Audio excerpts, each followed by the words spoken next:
hata siku moja usikubali kuja kukatishwa tamaa na mtu yoyote. Yaani usikubali kukatishwa tamaa na mtu yoyote. Hata siku moja usikubali kukatishwa tamaa. Usikubali kukatishwa tamaa. Kwa sababu gani?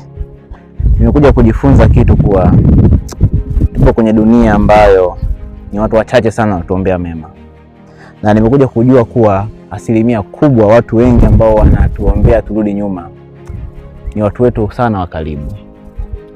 Unaweza kufanya kitu kwa ajili ya ndoto zako na unaanza na kidogo ambacho ulicho nacho, unaambiwa uwezi, hamna kitu, una akili.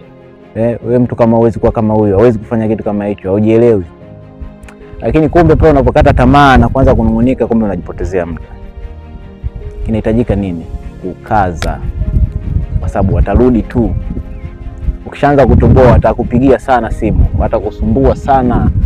Upo wapi? Mbona tukuelewi sasa hivi? Watakuomba sana michongo. Unaelewa? Umuhimu ni kukaza tu. Yaani dharau, kuchukulia poa, piga chini afu jifanya kama uone. Ukimya ndo kila kitu. John King. Kata.